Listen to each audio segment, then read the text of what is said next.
What is going on, everyone? My name is Boit, and I'm back with some more Age of Mythology. The Titans action spawning in the left side of the map in the red color, playing as Odin. His name is Mr. Boat. The Boatman has come to play. His opponent today in the blue color, playing as Oranos. I'm not sure if he is saying that he is tired here or retired. Can't quite work it out. It kind of looks like he's playing, so he must be tired. Anyways, he's playing the blue color, and he is playing as Oranos. Yes, this is the Champions League group stages. This is where dreams are made. This is where Age of Mythology happens. And this is where we get to learn a little bit about this game.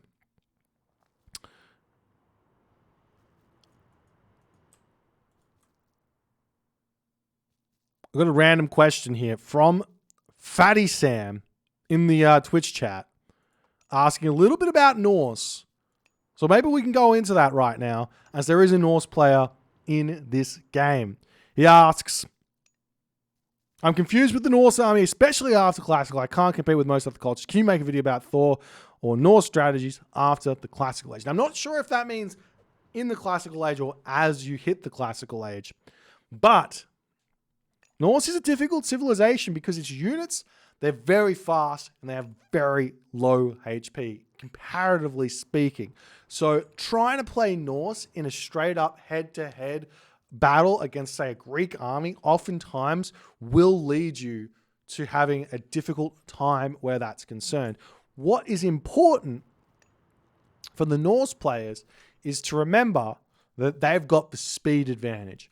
Speedy units, good to go and go over all around the map, cause chaos. So when you've got that sort of army composition that's looking like raiding cavalry, throwing axemen, or something like that, those throwing axemen, maybe you don't want them there, but they're good for taking out those hoplites, defending an area from range. The raiding cavalry can go snipe some units elsewhere and do all the good stuff, and then come back and surround that Greek army from behind, catching them out of position. That's a really, really important way to play the Norse civilization. As you go further in, the Norse army actually starts getting stronger and stronger as the game goes along. Once the Norse player unlocks the unit, the Huskarl, now enemy archers start becoming very, very weak. So the Huskarl is a fantastic unit to include in your army when your opponent is using those archers. And then you also have the Jarl, another equally important unit to be using against units like the Axemen, counter infantry units. And then finally, when it all comes down to it, your late game dream as the Norse player is to get into the composition Fire Giant, Ballista, Tower, or some combination of that Tower, Ballista, Myth unit kind of thing. If you can get to that, you'll never lose that location on the map. Anyways, time to look at the map, the matchup, and everything that's going on here. We do have MOR here going up through Prometheus. It looks like he's advancing really quite fast. There's 6 villagers on the food here, and he's eaten all of his zebra. So we'll see if he's going to be trying to do something very crazy here. We have seen MOR... We have seen MOR doing some crazy builds where he decides to not really build many citizen. Instead, he goes for like a full send in the Classical Age or something like that. As we do see the house getting built over there for Mr. Boat. He's gone for a double Ulfsark opening as counter barracks and military barracks coming down. So this does look like MOR is going to be going for a villager cutting strategy because he doesn't have himself hunting dogs. He's on berries in his main base. He's going to go up to 7 or 9 citizen. I don't really know which one it is, if it's just 7 or 9, and they're just going to be completely cut after that for quite some time for him to be able to put some early pressure onto Mr. Boat. So we'll see how things are going to go here, and if MOR is going to build himself an extra citizen here or not, as the villager are going to be moving forward now onto the hunt over here to help him out, moving off of that gold mine. He does decide to get another villager there as well. And now Mr. Boat is on the warpath, getting himself up this longhouse, deciding not to go for the early giraffe here. And we'll see how things are going to go as the Valkyrie in onto this position over here.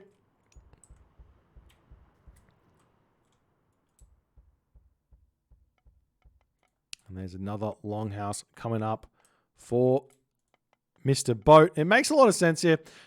The general opener for Odin is to get yourself out a handful of Ulfsark, and then kind of you have to start thinking about adapting from there.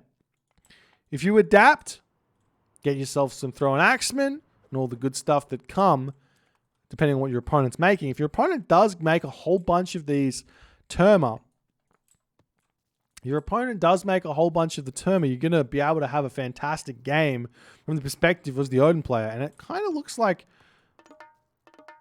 MOR is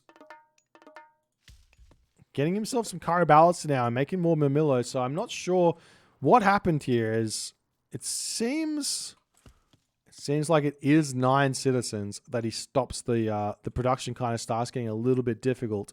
You see that citizen just can't be trained anymore, and as the game progresses, MOR is just going to be a full military, full cent here. So we'll see how this works, and if Mr. Boat is going to keep going. We'll keep an eye on these villages. Right now, MOR is housed, but he's going to get his house up. He's going to keep getting more units out. He's going to have the Caraballas here. He does have to put pressure onto his opponent. Every second he's not building that citizen does mean that Mr. Boat is getting further and further ahead in economy, but Mr. Boat is spending resources on villagers to make this. So he has to. It takes time for a villager to pay for itself. You spend the 50 food on a villager, you have to wait around about 50 seconds to a minute for that villager to pay for itself, and then the income starts coming in, if that makes any sense.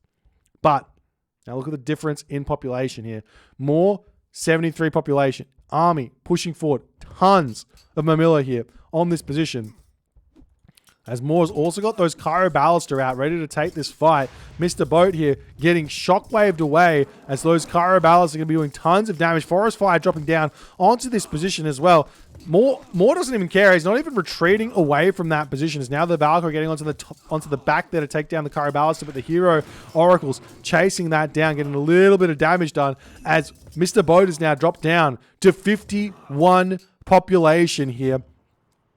As the Valkyrie going to get chased away, Mr. Boat in a very, very difficult position now. He's still got a little bit of Giraffe left. He's still making those Ulfsark out here to try and deal with the Murmillo, but Promethean are out. Caraballas are out. The Valkyrie here getting chased back. The villagers pulling back into the main base over here. Mr. Boat does have 14 goats here. And this is the big thing you've really got to be aware of. You've got to start realizing from the perspective of the Odin side here, is my opponent cutting citizen or not? If he's cutting citizen, as now we see the citizen starting at 7 minutes and 40 seconds, a big cut there, as now MOR realizes he's got to start the production. But if your opponent is cutting citizen as the Odin player, just pull back. Get yourself watchtowers, sit in your base, go heroic age, live the dream. But Mr. Boat under a ton of pressure over here as the villagers starting to shank down, getting some big amounts of damage here as we'll see if Mr. Boat can continue along in this game after losing so much military here. Getting pushed back 23 villages, 22 villages, more villages getting cleaned up as the Caraballas up. Able to take down so many of those Ulfsark, but the villagers getting pulled off the line as Mr. Boat realizes MOR is slightly out of position with those Caraballas. They're going to be able to take those down relatively fast, but MOR doesn't care at this point. He's taken decent trades. He's taken so many villagers down of Mr. Boat, and Mr. Boat here, he basically should just be inside of his base, stop fighting, sit underneath these two beautiful towers here, grab those goats, and just slow down in this game. But it looks like MOR going to have to retreat away here. He's not quite able to do all too much at this point. But Mr. Boat here, he's on 29 population at 9 minutes into this game. So what can he do? At this point, what can Mr. Boat do? He's got 700 gold left in his bank. We do see MOR scouting out. If we take a quick look at his mini-map, he's spotted all the gold mines on the map. Just making sure that Mr. Boat doesn't steal anything. He's going to come back and take down this longhouse, go up to full population. Mr. Boat has got a mountain to climb. And it's a very big mountain at that. There's more villagers coming out here. I mean, I just don't know how Mr. Boat's score is this close. You look at the population differential at this point. 81 population to 35 population is a huge difference here. So you do see the medium infantry coming through and more swinging around to the top side of the map. Going to be looking to take out the gold mine on that position as well.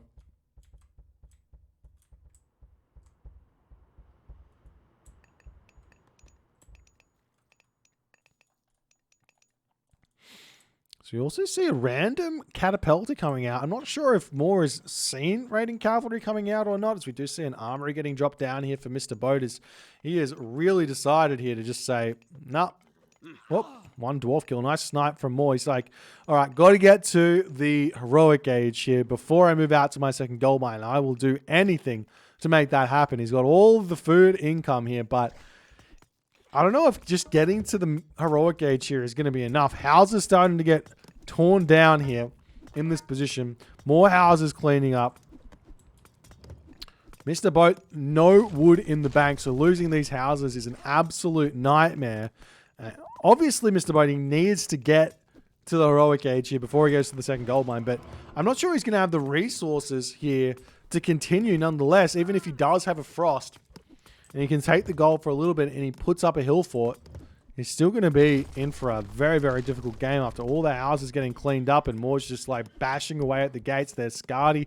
It's being clicked up now by Mr. Boat. As all the units starting to move over onto the tree. 229 gold left in the bank. MOR's at full population. Bashing down the towers here as well. Now MOR's moving up to the top corner of the map. He's got line of sight everywhere here. More units streaming through here as well.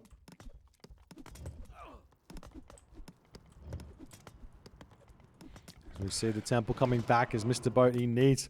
Man, losing that temple means that those 200 gold, which Mr. Boat had for units, he's had to put another 100 gold into this temple to get it back. Now, Mr. Boat does have somewhat of an option here to build a market if he can get the wood and start trading so he can get some units out. But honestly, MOR can just keep pushing in here. He's completely fine to do this. He's now at 15 citizen, which is a solid, I don't know, 20 villagers in front here. It's now Mr. Boat's wood villagers starting to feel the pain as a raid comes through. You can't even hit all of this army here. If MOR microed that a little bit better, he would have been able to retreat without his entire army getting caught out. But now Mr. Boat, he's got the wood. He can drop a market. He can start trading for gold for a little bit here. Or he can rake a kind of rush out onto a second gold mine.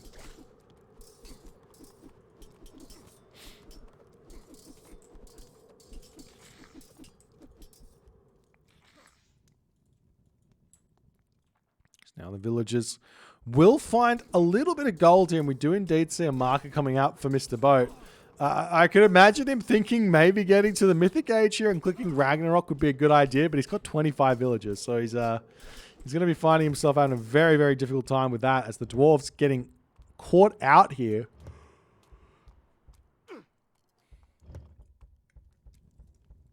Not able to make their way to that gold mine. Mr. Boat trying to make a little bit of a distraction action there, trying to pretend like he's not on that gold mine just yet, sending those dwarves across. But MOR will be finding that here as Mr. Boat has to turn around and he's going to be losing all of these villagers. He's going to make a break for it, or at least try and take out the Carabalistas here. As the army pulls back, still over 50 population advantage here for MOR in this game. There's more units coming up onto the top side of the map. We do see the Terma starting to hit some villages over here as well. That ox cart is so low HP as well. So Promethean Offspring going to be able to clean everything else up. And Mr. Boat has got nothing left in this game. The dwarves coming through to try and help shank away. As the ox cart on this position will end up falling. And the gold income of Mr. Boat will be completely put to stop here, put to rest. As the dwarves coming through to take the fight, but dwarves against Murmillo, it's not a fair fight. The dwarves deal 8 damage. The Murmillo deal 8.8 damage. The dwarves have got 75 HP. The Murmillo have got 121 HP. It's just not a fair fight. Same thing for those gatherers. As the rest of Mr. Boat's economy falls here, and I do not see him being able to fight very much longer in this game, as MOR is just so absurdly far in front. Mr. Boat taps out. MOR claims the first game in this series with his patented 9-citizen delayed citizen production counter Odin strategy. This is patented now. The creator of this strategy is MOR. You have to be aware if he's doing it or not. How can you be aware if he's doing it? Well, one, you can get some scouting done with your Valkyrie. You can play around the idea that not attacking the Oranos is a great plan. Not attacking them head on, that is. You can go for rage. You can do all the other good stuff. But that's just how it goes. If you guys enjoyed this game, please consider to follow on the Twitch. If you're on the YouTube, hit that subscribe button. And I'll see you guys in the next game.